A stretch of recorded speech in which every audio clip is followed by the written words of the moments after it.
할렐루야. 네, 우리 옆에 분들에게 이렇게 인사해 봤으면 좋겠습니다. 하나님께서 당신을 사랑합니다.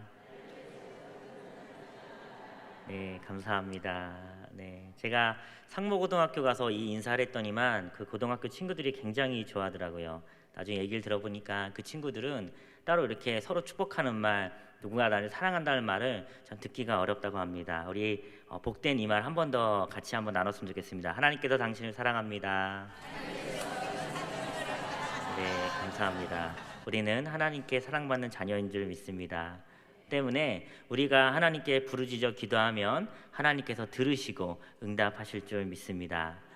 오늘 우리는 시편의 두 번째 시간을 갖습니다. 제가 시편 말씀을 준비하면서 느낀 것은 시편의 이 화자들이 참으로 하나님 앞에 솔직하다는 것입니다. 시를 지은 다윗이나 아삽이나 솔로몬은 하나님께 자신의 솔직한 감정을 들어서 때로는 이런 말을 써도 되나 싶을 정도로 원수를 저주하기도 하고 때로는 자신의 복을 기원하는 내용이 많이 등장하는 것이 바로 이 시편입니다. 사실 믿는 성도로서 원수의 멸망을 공공하게 이렇게 말하고 기도하기가 쉽지 않죠. 하지만 시편을 묵상하다 보면 그와 같은 표현이 굉장히 많이 나오는 것을 보면서 하나님께서 우리 성도들에게 원하시는 것은 가식적인 기도가 아닌 솔직한 마음의 고백이라는 것을 한 번 더 말씀을 준비하면서 묵상하게 되었습니다. 하나님 앞에 솔직한 우리 성도님들 다 되시기를 주님의 이름으로 소원합니다. 네, 감사합니다. 오늘 우리가 함께 읽은 이 시편 18편 다윗의 시입니다. 너무나 잘 알려져 있기 때문에 우리 준비 찬양할 때도 한번 부르고 또 우리 브라가 찬양도 한번 부르고 저도 마지막에 부르려고 준비한 찬양이 바로 이 시편 18편입니다. 제가 이 말씀을 준비하면서 이 세상에 시를 하나 재밌는 시가 있어가지고 하나 들고 왔습니다. 제가 읽어봐 드릴 텐데 혹시 아시는 시인지 한번 제목을 맞춰봐 주시면 좋을 것 같습니다. 그 언젠가 나를 위해 꽃다발을 전해주던 그 소녀, 오늘따라 왜 이렇게 그 소녀가 보고 싶을까? 네, 혹시 아시는 시인가요? 제가 다 읽을 수 있겠지만 네, 이 시를 들으면 무슨 생각이 드시나요? 여기에 이제 음을 붙이면 노래가 되는 거겠지요. 네, 첫사랑이 생각나실 수도 있고 그리고 어릴 적 순수하게 짝사랑하는 소년의 마음이 묻어나는 것을 우리는 이 시를 통해서 알 수 있습니다. 이렇게 시라는 것은 그 화자가 어떤 마음을 갖고 있는지 듣는 사람이 충분히 공감하고 알 수 있는 것이 바로 시입니다. 자, 그렇다면 오늘의 시인 다윗은 어떤 마음으로 이 18편을 지었는지 오늘 말씀을 통해 우리가 한번 묵상해 보도록 하겠습니다. 오늘 다윗의 이 시를 지을 때의 마음을 잘 알기 위해서는 다윗이 이 시 지을 때에 어떤 환경 가운데 이와 같은 시를 지었는지 알아볼 필요가 있습니다. 먼저 오늘 시의 배경이 되는 사무엘하 22장 2절과 3절인데요. 우리 화면을 통해 같이 한 번 더 읽어보도록 하겠습니다. 사무엘하 22장 2절과 3절입니다. 시작. 이르되 여호와는 나의 반석이시요 나의 요새시요 나를 위하여 나를 건지시는 자시요 내가 피할 나의 반석의 하나님이시요 나의 방패시요 나의 구원의 뿌리시요 나의 높은 망대시요 그에게 피할 나의 피난처시요 나의 구원자시라 나를 폭력에서 구원하셨도다. 아멘. 네. 시편에나 있을 법한 이 시가 사무엘하 22장에도 고스란히 담겨 있는 것을 우리는 성경을 통해 알 수 있습니다. 이 사마 22장, 사무엘하 22장은 사무엘상을 건너서 그리고 사무엘하 마지막 말미를 장식하는 장입니다. 바로 이 사무엘하 22장의 내용이 오늘 우리가 함께 읽은 시편 18편의 내용과 매우 비슷하죠. 거의 똑같습니다. 이 사마 22장의 이 내용은 지금까지 다윗의 인생이 거의 마무리되었을 때 다윗이 노년에 쓴 시입니다. 다윗의 인생을 보면 다윗만큼 기구한 왕도 없었습니다. 이스라엘의 초대 왕은 사울입니다. 우리가 모두가 다 알다시피 사울 왕은 불순종으로 인해 하나님께 버리시고 새로운 왕 다윗 왕이 기름 부음을 받게 됩니다. 때문에 초대 왕 사울은 다윗을 지독하게 미워하고 죽이려고 합니다. 사울 입장에서 자신의 왕권을 노리는 다윗을 죽이려는 것은 인간적인 마음으로 이해가 됩니다. 하지만 다윗 입장에서는 어떠했을까요? 하나님의 선택에 의해 왕으로 기름 부음을 받았지만 그 기름 부음을 받았으면 영광된 자리로 바로 갈 줄 알았는데 그렇게 왕이 되는 것이 아니라 대적자 사울로 인해, 초대왕 사울로 인해 죽을 지경에 빠지게 되어지지요. 우리가 다 알다시피 사울은 여러 차례 다윗을 죽이려 합니다. 하지만 우리가 다 알다시피 다윗은 그 모든 역경을 다 이겨내고 이스라엘의 왕이 됩니다. 왕이 되었다고 해서 그 다윗의 시련이 끝나지 않습니다. 우리가 사무엘하 5장 이후를 보면 그가 낳은 아들들은 시시때때 사고를 쳤고 그중 압살롬이라는 자녀는 반역을 일으켜 다윗 왕을 죽이려고 했습니다. 그리고 오늘의 시편 18편은 이러한 인생을 살고 있는 다윗의 말미에 그 모든 어려움이 끝나고 난 뒤에 그 어려웠던 시절을 회상하면서 쓴 시가 바로 오늘 시편 18편의 내용입니다. 이 18편 1절 내용 다시 한번 같이 읽어볼까요? 1절 내용입니다. 시작. 나의 힘이신 여호와여 내가 주를 사랑하나이다. 아멘. 아멘. 1절 말씀을 보면 다윗에게 있어서 하나님이 어떤 분인지 잘 그려지고 있습니다. 다윗에게 하나님은 어떤 분이십니까? 힘이 되시는 하나님이지요. 하나님은 다윗 평생에 그에게 있어 힘의 근원이자 하나님은 바로 그 다윗의 삶의 동기였습니다. 1절은 다윗 자신이 하나님을 지극히 사랑한다고 고백하는 구절입니다. 이런 고백이 어떤 상황 가운데 나오는 것이지요?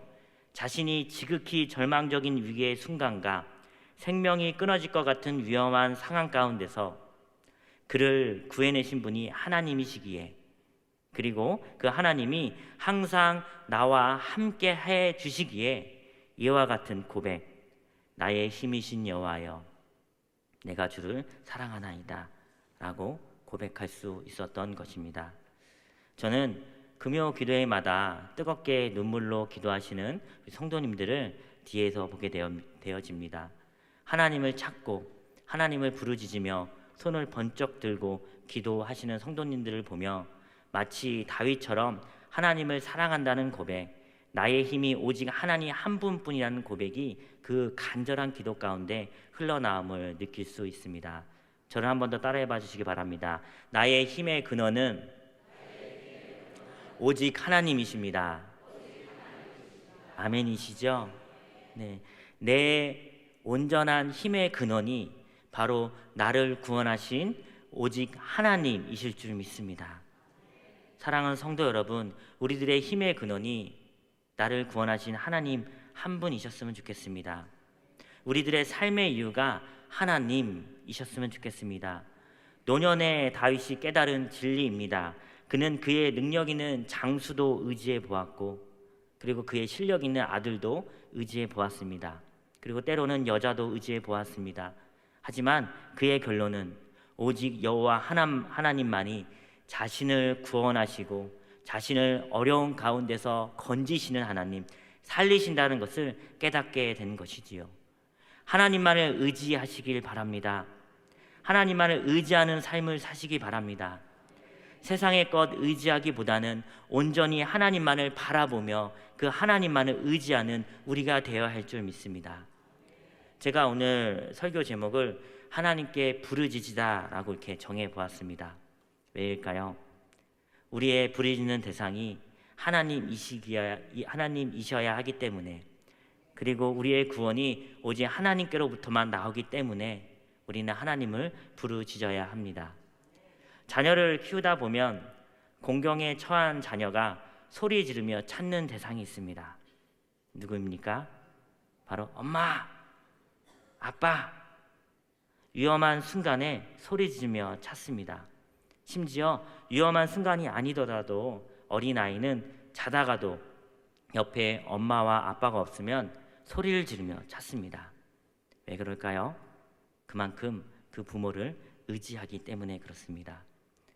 우리 여기 앉아있는 우리 모든 성도는 하나님의 아들이요 하나님의 딸인 줄 믿습니다. 우리가 의지할 어른은 오직 하나님뿐입니다. 때문에 우리가 공고에 처하거나 어려움이 있을 때, 환난에 빠졌을 때 우리가 부르짖어야 할 대상이 누구입니까? 바로 하나님. 돈이 아니라, 실력 있는, 영향력 있는 사람이 아니라 온전히 하나님을 찾고 간구하시는 우리 모든 성도님들 되시기를 바랍니다. 잘난 척하는 사람은 하나님을 찾지 않습니다. 자수성가로 성공한 사람은 하나님을 찾기 쉽지 않습니다. 왜냐하면 하나님보다 내가 해결하는 것이 더 빠르고 성공이 보장되어 있다고 생각하기 때문입니다. 하나님의 할 일을 남겨두지 않고 자기의 능력과 스킬을 더욱 믿는 것이지요. 그것은 아닙니다. 겸손함으로 하나님 앞에 두 손을 드시기 바랍니다. 위대한 왕 다윗도 하나님 앞에서 두 손을 다 들고 엎드려 하나님을 부르짖습니다. 왜냐하면 다윗의 힘의 근원은, 다윗은 자신을 의지하고 자신을 구원해 주실 분이 바로 여호와 하나님 한 분뿐이라는 것을 알았기 때문입니다. 하나님만이 인생의 생사하복 그리고 희노애락의 주관자시요 통치자이십니다. 그러기에 우리들의 유일한 삶의 동력은, 더욱 정확하게 믿는 성도들의 삶의 이유와 동력은 오직 한 분, 하나님이셔야 합니다.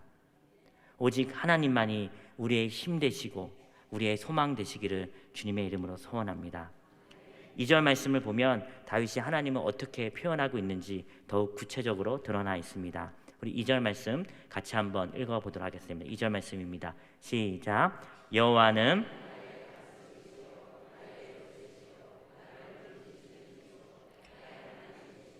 내가 그 안에 피할 나의 바위시요 나의 방패시요 나의 구원의 뿌리시요 나의 산성이시로다.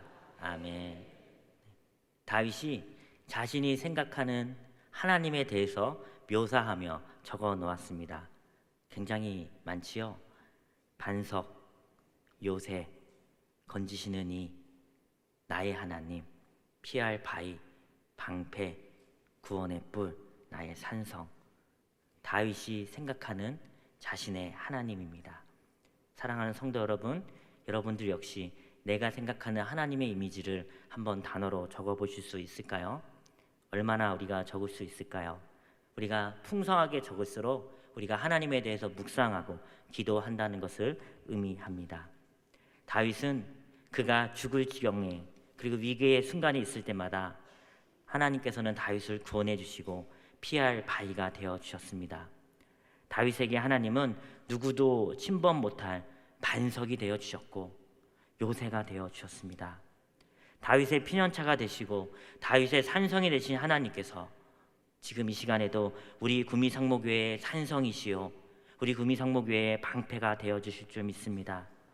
또한 믿는 성도인 우리 각 성도 한 분 한 분에게 우리의 반석이 되어 주실 것이며 우리의 요새가 되어 주실 줄 믿습니다. 이 모든 표현은 다윗이 아는 하나님이십니다. 다윗이 겪은 하나님이십니다. 우리 역시 이와 같은 고백이 우리의 입술을 통해 흘러나오고 그 흘러나온 고백을 통하여 이 땅 가운데 하나님 나라가 더욱더 전파되게 될 줄 믿습니다. 제가 교구 신방을 하다 보면 참으로 어려운 상황을 많이 듣게 됩니다. 원치 않는 질병, 암이나 백혈병, 혹은 코로나까지, 혹은 가정의 불화, 남편과 아내의 불화, 부모와 자식 간의 불화, 혹은 시댁과 친정 간의 불화, 그리고 또 경제적인 어려움, 사업장에서 직장 내 상사와 동료 사이에 겪게 되는 대인관계들, 또는 마음의 질병, 우울, 불안, 좌절, 초조, 낙심, 근심, 걱정, 염려. 마귀는 우리의 가장 약한 것을 원하고 그 약한 것을 공격함으로 우리가 하나님을 부르짖지 못하게 합니다. 성도로 하여금 하나님이 마치 없는 것처럼 느끼게 하고 내 기도가 쓸모없는 것처럼 느끼게 합니다. 아니지요. 하나님은 우리가 기도할 때 우리의 아버지 되시기 때문에 우리가 아바 아버지라 부르기에 우리의 기도를 늘 항상 들으시는 분인 줄 믿습니다. 6절 말씀 같이 한번 읽어보도록 하겠습니다. 6절 말씀입니다. 시작. 내가 환난 중에서 여호와께 아뢰며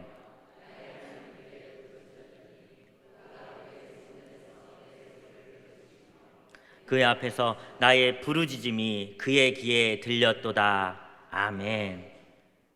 하나님은 전지전능하시기에 여기 앉아있는 우리 수백의 사람이 동시에 기도하여도 다 들으실 수 있는 분인 줄 믿습니다. 우리는 인생을 살아가면서 도저히 이해할 수 없는 고난을 당하게 될 때가 많이 있습니다. 아무런 잘못이 없이 억울한 일을 당할 때도 많이 있지요. 본문의 다윗이 그러했습니다. 다윗은 사울을 매우 충성되게 섬겼지만 사울 왕은 자신을 미워하고 심지어 몇 차례 죽이려까지 합니다. 골리앗과의 싸움을 기억하십니까? 다윗은 골리앗과 싸워 이기고 난 후에 이스라엘의 영웅이 되었습니다. 하지만 하루아침에 범죄자 신분이 되어서 사울 왕과 그의 군사들에게 쫓기는 신세가 되었습니다. 매우 기구합니다. 축복된 삶을 살 줄 알았지만 기름 부음을 받았기 때문에 왕된 신분으로서 영광된 신분을 살 줄 알았지만 다윗의 삶은 그러하지 못했습니다. 만약 우리들이 다윗이라면 어떤 마음이겠습니까? 매우 비참한 가운데 있는 자신을 발견했을 것입니다. 이때 다윗이 무엇이라 고백하는 것입니까?